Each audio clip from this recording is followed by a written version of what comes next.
자, 오늘 미끄러지는 인생이라고 하는 제목의 말씀을 통해서 은혜를 나누려고 합니다. 요즘 같은 겨울철에는 우리가 미끄러짐에 주의해야 됩니다. 눈길이나 빙판길에 미끄러져서 우리가 다치기도 하고 어려움을 겪기도 합니다. 미끄러진다는 것은 발을 잘못 디뎌서 중심을 잃고 쓰러지는 것, 이것을 갖다 미끄러진다 이렇게 표현하지 않습니까? 겨울에 빙판길에 미끄러지는 것은 물론이거니와 비가 올 때는 빗길 조심해야지요.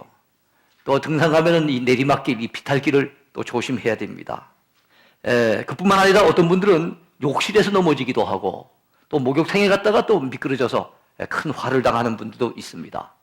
세상은 미끄러지기 쉬운 곳이고 세상은 늘 위태위태한 곳이고 우리네 인생은 쉽게 자빠지고 쉽게 미끄러지는 그런 연약한 인생이라는 걸 우리는 참 인정하지 않을 수 없어요. 오늘 본문의 시인 역시도 그런 미끄러짐을 경험하고 그런 사실들을 오늘 본문에 소개하고 있습니다. 자, 먼저 생각해 볼 제목은요, 의인도 미끄러질 수 있는 세상입니다. 여러분, 불신자만 미끄러지는 게 아니에요. 믿음의 사람도 미끄러질 수 있어요. 의인이라고 하는 것은 우리의 삶을 통해서 우리의 행동을 통해서 하나님 앞에 온전한 의인은 없습니다. 성경이 말씀하는 의인은 믿음의 사람들을 얘기하는 거예요. 하나님을 믿고 의지하는 믿음의 의인, 그들도 미끄러질 수 있고 그들도 넘어질 수 있고 그들도 실패할 수 있다는 것을 성경은 언급하고 있습니다. 왜 그럴까요? 우리가 살고 있는 세상이 너무나도 위태로운 세상이기 때문입니다. 아까도 말씀드렸지만 우리 자신이 너무나도 연약한 인생이기 때문에 그래서 우리는 미끄러질 수가 있는 거예요. 이 세상은 참 항상 흔들립니다. 요동칩니다. 언제 어떤 일이 일어날지 모릅니다. 눈만 뜨면 또 새로운 사건, 사고가 터집니다. 그러니까 우리가 살고 있는 세상은 미끄러지기 쉬운 세상, 항상 흔들리는 세상, 넘어지고 자빠지기 쉬운 세상인데 거기에 살고 있는 우리네 인생들이 너무 연약하니까, 너무 부족한 인생이니까 그래서 여러분 죄를 짓고 넘어지기도 하고 그만 화를 당해서 넘어지기도 하고 그 다음에 사고를 만나 넘어지기도 하고 사람 때문에 넘어지기도 하고 물질 때문에 넘어지기도 하고 질병으로 인해서 미끄러지기도 하고 시험에 미끄러지기도 하고 사업에 미끄러지기도 하고 여러 가지 여러분 미끄러짐을 경험할 때가 많다는 겁니다. 여러분 육체적으로 미끄러지고 물질적으로 미끄러지는 것도 안타까운 일이지만은 우리 영적으로 미끄러지면 안 되겠습니다. 믿음 생활에 어떤 사람은 시험에 들어서 미끄러져요. 신앙의 회의에 빠져서 미끄러집니다. 신앙생활 잘 하다가 어느 한순간에 신앙에서 떠나서 하나님으로부터 멀어지는 인생들을 때때로 봅니다. 우리는 미끄러지는 인생이 돼서는 안 되는 줄로 믿습니다. 자, 우리 인생이 자주 미끄러지는 것, 특별히 의인이 미끄러지는 이유는요, 악인들이 판치는 세상에서 의인이 미끄러질 수 있다는 겁니다. 이 우리가 살고 있는 세상은 악인들이 판을 치는 세상이에요. 악인들이 횡행하는 세상입니다. 악한 자들이 의롭게 살려고 하는 사람들을 넘어뜨리려고 달려드는 그런 세상에 살고 있다 보니까 의롭게 살려고 애쓰고 믿음으로 살려고 애쓰는데 때로는 낙심이 찾아옵니다. 믿음으로 살려고 하는데도 나는 여전히 어려운데 오히려 악한 방법으로 사는 자들이 승승장구하고 잘 나간단 말이에요. 예?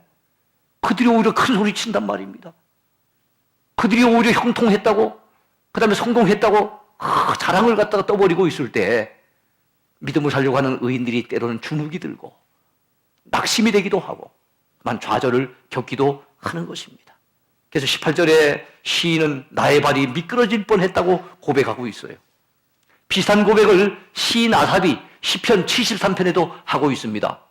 그는 이렇게 고백하죠. 나는 거의 넘어질 뻔하였고 나의 걸음이 미끄러질 뻔하였으니 이는 내가 악인의 형통함을 보고 오만한 자를 질투하였음이로다.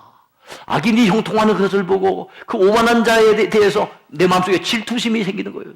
야, 저 사람이 어떻게 더 잘 되나? 저 사람이 어떻게 저렇게 성공하냐? 이런 생각을 하니까 영적인 측면에서 자기가 거의 미끄러질 뻔을 했다고 그렇게 자기의 경험담을 소개하고 있습니다. 그렇습니다. 악인들이 판치는 세상에서 그들이 잘 나가고 큰 소리 칠 때 때로는 야, 믿음으로 산다는 것이 이게 뭔가? 참 의롭게 산다는 것이 이거 헛수고 아닌가? 이런 생각이 들어서 때로는 신앙의 회의에 빠지기도 하고 영적으로 낙심이 되기도 하고 그만 힘이 쭉 빠질 때가 있다는 사실입니다. 오히려 악인들은 승리의 개가를 부르고 말입니다. 자, 그를 바라볼 때 속상하지요. 맥 빠집니다. 그래서 오늘 시인은 본시 1절에서 7절까지 정말 이런 안타까운 마음을 탄식하며 노래하고 있어요. 우리 같이 한번 볼까요? 여호와여 복수하시는 하나님이여, 복수하시는 하나님이여 빛을 비추어 주소서. 여러분, 하나님을 향해서 복수하는 하나님이라고 하는 좀 자극적인 표현을 썼습니다. 세계를 심판하시는 주여 일어나사 교만한 자들에게 마땅한 벌을 주소서. 여호와여 악인이 언제까지 개가를 부르리이까. 그들이 마구 짓거리며 오만하게 떠들며 죄악을 행하는 자들이 다 자만하나이다. 여호와여 그들이 주의 백성을 짓밟으며 주의 소유를 곤고하게 하며 과부와 나그네를 죽이며 고아들을 살해하며 말하기를 여호와가 보지 못하며 야곱의 하나님이 알아차리지 못하리라 하나이다. 그 악한 자들이 말입니다. 예수 믿는, 하나님을 섬기는 믿음의 사람들, 의인들을 짓밟고 과부들을 죽이고 고아들을 살해하고 말입니다.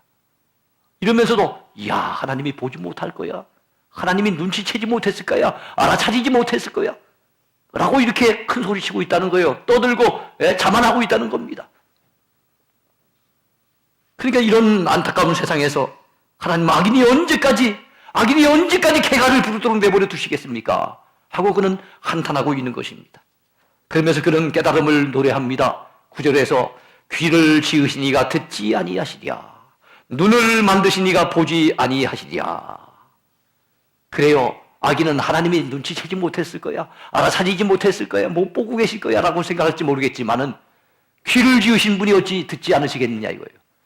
눈을 지으신 분이 어찌 보지 않으시겠냐 이겁니다. 그것이 바로 9절의 말씀입니다. 11절에서도 이런 말씀이 나옵니다. 여호와께서는 사람의 생각이 허무함을 아시느니라. 온갖 죄를 짓고 온갖 악을 행하면서도 하나님이 모르실 거야, 하나님이 못 보셨을 거야 라고 생각하는 그 허무한 생각들을 하나님은 다 알고 계신다는 거예요.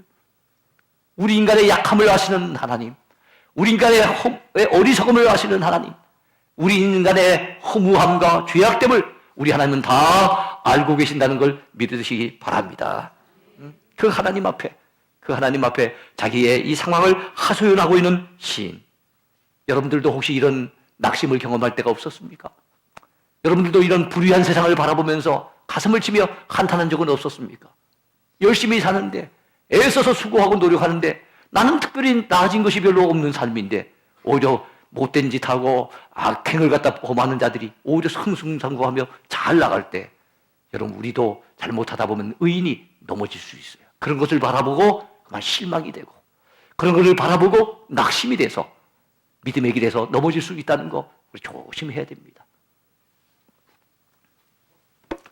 또 신앙인이 넘어지는 이유는 그런 것들을 보고 우리 신앙의 회의에 빠지는 경우도 있지만 유혹과 시험, 실패 등으로 넘어지는 경우도 있어요. 세상은 유혹이 많은 세상입니다.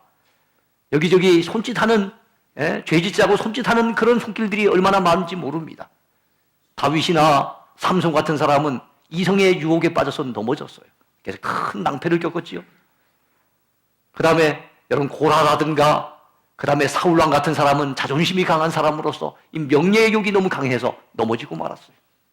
아간이라고 하는 사람, 그 다음에 게하시라고 하는 사람, 그 다음 신약에 와서 아나니아와 삽비라 부부, 이런 사람들은 물질의 탐욕이 너무 강해서 그 유혹 때문에 결과적으로 넘어지고 여러분 망하고 말았어요. 그렇기 때문에 우리는 항상 조심해야 됩니다. 우리는 방심하면 안 돼요.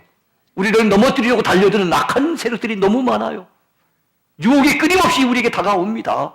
네? 그리고 여러 가지 시험거리가 사람의 말 때문에 시험에 들 수도 있고 말입니다. 네? 이 주변 사람들 때문에 때로는 믿음의 길에서 넘어지고 자빠질 때가 있어요. 그렇기 때문에 여러분, 고린도전서 10장 12절에서 사도 바울이 우리에게 들려준 메시지처럼 선줄로 생각하는 자는 넘어질까 조심하라 그랬습니다. 여러분이요, 우리는 삼가 조심해야 될 줄로 믿습니다. 이만하면 됐다, 내 신앙은 이만하면 됐다, 아니에요. 다 연약하고 부족해서 한순간에 넘어질 수 있어요. 그래서 우리는 항상 조심하면서 항상 겸손하게 나 자신은 연약한 존재고 나 자신은 넘어지고 자빠지고 쓰러질 수 있는 존재며 미끄러질 수 있는 존재라는 것을 항상 기억하고 하나님을 의지하는 저와 여러분이 되어야 될 줄로 믿습니다. 자, 이처럼 우리는 잘 넘어지고 잘 자빠지고 잘 미끄러지는데 그럼에도 불구하고 생각해 보세요. 여러분, 우리가 지금까지 생명 유지하고 있잖아요. 우리가 믿음 빼앗기지 아니하고 오늘도 이 자리에 와서 하나님 앞에 예배드리고 있잖아요. 여러분, 이것은 하나님의 은혜입니다. 하나님의 크신 긍휼입니다. 하나님의 인자심이 우리를 붙잡아 주신 덕분인 줄로 믿으시기 바랍니다. 네? 이런 고백을 오늘 시인이 하고 있습니다. 그래서 두 번째 생각해 볼 제목은요, 의인이 다시 일어설 수 있는 이유입니다.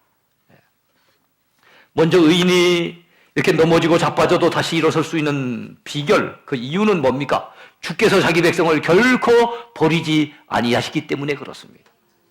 시인은 본시 14절에서 이렇게 노래합니다. 여호와께서는 자기 백성을 버리지 아니하시며 자기 소유를 외면하지 아니하시나이다. 그랬어요. 자기 백성을 버리지 않으신대요. 자기 소유라 그랬어요. 너는 내 것이라. 성경에 보면요, 하나님의 백성들을 향해서 너는 내 것이라 그랬습니다.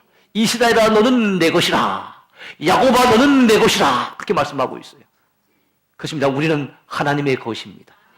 하나님이 지으셨기에 하나님의 것입니다. 하나님의 예수 그리스도의 피값으로 사셨기 때문에 하나님의 것입니다. 그래서 우리는 하나님의 소유예요. 그래서 여러분, 이스라엘 백성들을 모세가 이끌고 시내산에 당도했습니다. 애굽에서 출발한 지 2달 만에 시내산에 당도했어요. 당도하자마자 하나님이 모세를 불러들이셔서 모세에게 이스라엘 백성들을 향한 약속을 주십니다.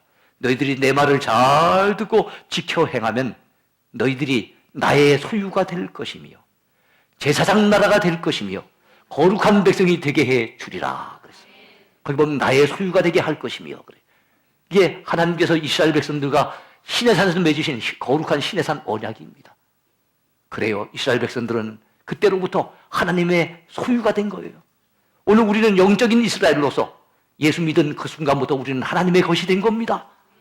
하나님의 자녀입니다. 하늘 백성입니다. 하나님의 소유입니다. 그러하시기에 하나님 우리를 버리지 않으시는 거예요. 외면하지 않으시는 겁니다. 성경 곳곳에는요, 하나님이 우리를 버리지 않으신다는 말씀이 참 많아요. 지금 여호수아가 모세가 죽고 난 이후에 저 가나안 땅을 바라보고 있습니다. 앞에는 흘러넘치는 요단강이 있습니다. 저 요단강을 건너가야 되겠는데, 저 가나안 땅을 들어가서 진격해서 그 땅을 정복해야 되겠는데, 여호수아에게는 그런 힘이 없어요. 그가 그토록 믿고 의지하던 지도자 모세, 그토록 존경하며 따랐던 모세는 이미 이 세상 사람이 아닙니다. 세상을 떠났고 모세에게 주어졌던 그 무거운 짐들은 다 그의 어깨에 고스란히 얹혀졌습니다. 그에게 주어진 사명이 큽니다. 그런데 그 자신은 너무 연약한 거예요. 여호수아는 두려워 떨 수밖에 없지요. 그때 하나님께서 찾아오셔서 너는 마음을 강하게 하고 담대히 하라. 두려워하지 말아라. 라고 하시면서 주신 약속의 말씀이 있습니다. 그게 뭡니까? 내 평생에 너를 능히 대적할 자가 없으리니 내가 모세와 함께 있었던 것 같이 너와 함께 있을 것임이니라. 내가 너를 떠나지 아니하며 내가 너를 버리지 아니하리라 말씀하셨습니다.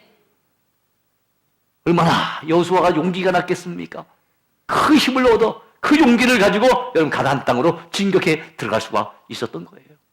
성경에는 곳곳에 믿음의 사람들을 향해서 하나님의 택한 백성들을 향해서 하나님이 이런 약속을 주시는 것을 봅니다.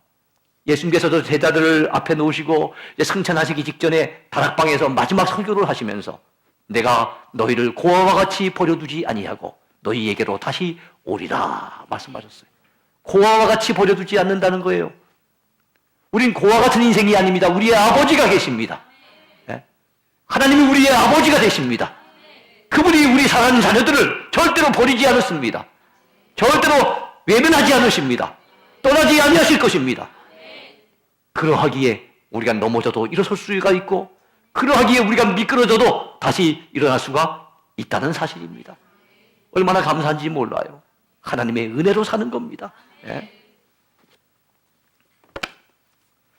자, 주의 도움의 손길이 악인들에게서 우리를 건지기 때문에 그래서 우리는 넘어졌다가도 다시 일어설 수가 있습니다. 시인은 본시 16절과 17절에서 이렇게 고백합니다. 여러분 한번 보세요. 누가 나를 위하여 일어나서 행악자들을 치며 누가 나를 위하여 일어나서 악행하는 자들을 칠까? 여호와께서 내게 도움이 되지 아니하셨다면 내 영혼이 벌써 침묵 속에 잠겼으리로다 그랬습니다. 침묵 속에 잠겼다는 것은 세상을 떠나서 없어졌다는 얘기예요. 주께서 나의 도움이 되지 않으셨다면 나는 침묵 속에 이미 잠겨져 버렸을 겁니다. 그가 이렇게 한탄하고 이렇게 외치고 있지요. 도움을 청하면서 뭐라고 합니까? 예? 누가 나를 위하여 일어나서 행악자들을 치며 누가 나를 위하여 일어나서 악행한 자들을 칠까? 예? 나를 괴롭히려고 달려드는 자들, 나를 넘어뜨리려고 달려드는 자들, 악행하는 자들이 이 시인의 주변에 에워싸고 있습니다. 그는 이 고통 속에서, 이 어렵고, 이 정말 난감한 상황 속에서 마음속으로 고뇌하고 있지요. 누가 일어나서 저들을 칠 것인가? 누가 일어나서 저 악행하는 자들을 쳐서 나를 건져주실 것인가? 라고 안타까워하고 있을 때 그는 깨닫게 됩니다. 여호와께서 내게 도움이 되시는구나. 여호와께서 내게 도움이 되지 않으셨다면 내 영혼이 벌써 침묵 속에 잠겼을 것이로다. 라고 고백하고 있어요. 그렇습니다. 하나님의 도움의 손길. 그 손길이 우리를 붙들고 계십니다. 그 손길이 우리를 죄악 가운데 건져주십니다. 환난 가운데 건져내십니다. 악한 자들의 손에서, 여러분 그 소나기에서 건져내시는 거예요. 그 힘을 입어서 오늘 우리가 살아있는 겁니다. 오늘의 마지막 부분입니다. 자, 우리가 넘어지고 미끄러져도 다시 일어설 수 있는 비결, 그 이유, 그것은요, 주의 인자심이 미끄러지는 나를 붙들고 계시기 때문에 그렇습니다. 그런 말씀이 어디 나옵니까? 18절과 19절을 보시기 바랍니다. 여호와여 나의 발이 미끄러진다고 말할 때 주의 인자심이 나를 붙드셨사오며 내 속에 근심이 많을 때 주의 위안이 내 영혼을 즐겁게 하시나이다. 내 발이 미끄러진다고 말할 때 이 말은 뭡니까? 우리가 미끄러지다 보면 그러죠. 여러분 미끄러질 때 주로 누구를 부릅니까? 주로 엄마 많이 하죠. 그 믿음 좋은 분들은 아버지 그런 분들이 있어요. 예? 하나님 아버지를 생각해서 아버지라고도 하고 아니면 어이쿠라고도 하고 뭐 여러 가지 있지 않겠습니까? 근데 이 시는 미끄러진다고 할 때 미끄러졌을 때 누굴 찾는 겁니까? 하나님을 찾는 거예요. 하나님 내가 미끄러집니다. 하나님 내가 미끄러집니다 하고 다급하게 외칠 때 미끄러진다고 말할 때 우리 하나님의 인자심이 그를 붙잡아 주시더라는 거예요. 넘어지지 아니하도록 미끄러지지 않도록 붙잡아 주시더라는 거예요. 경험에서 나온 고백인 겁니다. 경험에서 나온 간증인 거예요. 그래 여러분 교회 오기 전에 때로는 걱정 의심에 사로잡혀 있을 때가 있잖아요. 때로는 힘이 빠져서 올 때가 있잖아요. 오기는 오지만은 얼굴에 참 수심이 가득하고 마음속에 근심 때문에 별로 마음이 밝지 않고 어둠 가운데 있을 때 근데 말씀을 듣다 찬양을 부르다가 때로는 기도하다가 우리 마음속에 성령의 위로가 전달되잖아요. 그러면 우리 얼굴에 다시 생기가 돋는 거예요. 우리 마음이 다시 한번 힘을 내는 겁니다. 그래서 우리가 주일날 주님 앞에 나와서 예배 드리는 것이 얼마나 귀한 일인지 몰라요. 우리가 늘 어디 잘 됩니까? 늘 승승장구합니까? 넘어지고 자빠지고 이리 깨지고 저리 깨지고 그래서 마음에 근심과 걱정이 떠나지 아니하고 이럴 때 많아요. 근데도 여러분 말씀 듣는 가운데 기도하는 가운데 찬양하는 가운데 주의 위안이 주님 주시는 그 위로가 우리 마음에 우리 영혼을 즐겁게 해주는 거예요. 그래서 그 힘을 가지고 일어나는 겁니다. 네? 그동안 얼마나 많은 어려움을 겪었습니까? 사노라면은 왜 인생이 힘들지 않겠어요? 사람마다 다 당하는 어려움이 있잖아요. 근데도 우리가 넘어지고 자빠질 것 같았는데도 그래도 우리가 꿋꿋하게 버틸 수 있었던 비결, 그것은 주의 인자심이 나를 붙들기 때문이고 주의 그 위안이 내 마음속에서 내 영혼을 즐겁게 해주기 때문이고 그로 말미암아 우리가 아직까지 힘을 내고 있다는 걸 믿으시기 바랍니다. 그래서 다윗은 이런 사실을 너무나도 잘 알았기 때문에 시편 23편 맨 마지막 절에서 뭐라고 합니까? 주의 선하심과 인자심이 정녕 나를 따르리로다 그랬어요. 주님의 선하심과 주님의 그 인자심이 떠나지 아니하고 항상 나를 따라다닌다는 거예요. 그림자가 나를 갖다가 나에게도 떨어지지 않습니까? 그림자가 늘 따라다니듯이 주님의 선하심과 주님의 그 인자심이 나를 따라다닌다고 그는 고백하고 있어요. 그렇습니다. 우리를 향하신 주님의 인자심 지금도 여전하십니다. 주님이 그 인자심으로 오늘도 우리를 붙잡고 계십니다. 주님의 그 큰 성령의 위로를 통해서 오늘도 우리에게 여러분 기쁨을 주시고 즐거움을 주십니다. 그 힘을 힘입어서 우리 남은 생애를 더욱더 믿음으로 사는 저와 여러분이 돼야 될 줄로 믿습니다. 광주 제자들의 교회라고 하는 교회가 있는데요. 그 교회 김광호 목사님, 그 목사님이 이런 얘기를 해요. 어느 그 교회 안에 60대 교인이 있답니다. 믿은 지 얼마 되지 않아서 아직 성도인데 그 성도가 이런 고백을 한대요. 그 성도는 교직 생활을 한 30여 년 하셨대요. 그리고 난 다음에 퇴직을 하셨는데 퇴직금으로 3억 5천, 그 당시에 3억 5천을 받으셨답니다. 그래서 3억 5천을 받아 나오셨는데 그만 친구를 너무 철수까지 믿고 그만 돈을 잘못 투자했다가 이 3억 5천을 다 날려버렸답니다. 그게 인생의 낙담이 찾아온 거지요. 이야, 이제 남은 생에 어떻게 살 것인가? 정말 너무나도 좌절이 되고 정말 걱정이 되고 정말 살고 싶은 의욕이 완전히 꺾여버린 거예요. 그러는 와중에 그 이웃 사람의 전도를 받아서 예수를 믿기 시작했답니다. 이야, 하나님이 주시는 위로, 하나님이 주시는 위안이 자기의 텅 빈 마음을 하늘의 것으로 채워주시더라는 거예요. 예? 하나님께서 주시는 그 위로 때문에 자기의 뻥 뚫렸던 마음이 참으로 하나님 주시는 그 은혜로 말미암아 채워지더라는 거예요. 그래서 이제는 돈 잃어버린 거 그것 때문에 이제는 더 이상 안타까워하지 않는다는 거예요. 정말로 후회스러운 것은 돈을 잘못 투자했던 것, 그게 후회스러운 것이 아니라 이 좋은 예수님을 너무 늦게 믿게 된 것, 60대나 되어져서 너무 늦게 믿게 된 것, 이것이 너무나도 안타깝고 후회스럽다고 얘기를 한답니다. 그렇습니다. 돈을 날려도 예수 믿고 주님 주시는 위로를 받으니까 다시 힘이 생기고 용기가 생기더라는 거예요. 그래요. 이 땅에서는 우리는 때로는 자빠집니다. 넘어질 때 있습니다. 미끄러질 때가 있습니다. 시험에 떨어져도 미끄러진다 그러지 않았습니까? 시험에 떨어질 때도 있고요. 사업에 실패할 때도 있고요. 사람의 말 때문에 그만 마음의 상처를 받을 때도 있고요. 여러 가지 어려움 때문에 낙담이 찾아올 때도 있고요. 이렇게 우리가 미끄러질 때 있지만은 사랑하는 성도 여러분, 주의 인자심이 우리를 오늘도 붙들고 계십니다. 주님이 그 위로, 그 위안을 통해서 우리에게 새로운 힘을 공급해 주십니다. 그러므로 낙담하지 맙시다. 좌절하지 맙시다. 자포자기하지 맙시다. 나의 연약함을 깨닫고 겸손히 낮아질 뿐만 아니라 오직 내게 위로해 주시고 힘 주실 분은 하나님밖에 없는 줄로 믿고 힘들고 어려울수도 더욱더 하나님 바라보고 더욱더 하나님 의지하고 겸손하게 하나님 앞에 무릎 꿇어 기도하면서 하나님을 의지하고 살아가는 저와 여러분 모두가 되기를 바랍니다. 그러면 이 세상 살아갈 동안에 절대로 여러분 KO 되지 않습니다. 절대로 완전히 망하지는 않을 것입니다. 넘어지고 자빠지는 것 같아도 아니에요. 다시 일어설 수 있습니다. 그러므로 우리 동행의 귀한 성도들이요, 우리 남은 생에는 어쩌든지 나 자신 뭐 대단한 존재인 줄로 알고 착각하고 말입니다. 교만에 빠지는 우리 모습 되지 맙시다. 이만하면 됐다라고 그렇게 방심하지도 맙시다. 우리 자신의 약함을 깨닫고 철저히 겸손하게 낮아질 뿐만 아니라 주님을 전적으로 의지함으로 말미암아 이 땅을 살아가는 동안에 주의 인자하심과 그 선하심으로 말미암아 날마다 승리하며 사는 저와 여러분 모두가 되기를 축원해 드립니다.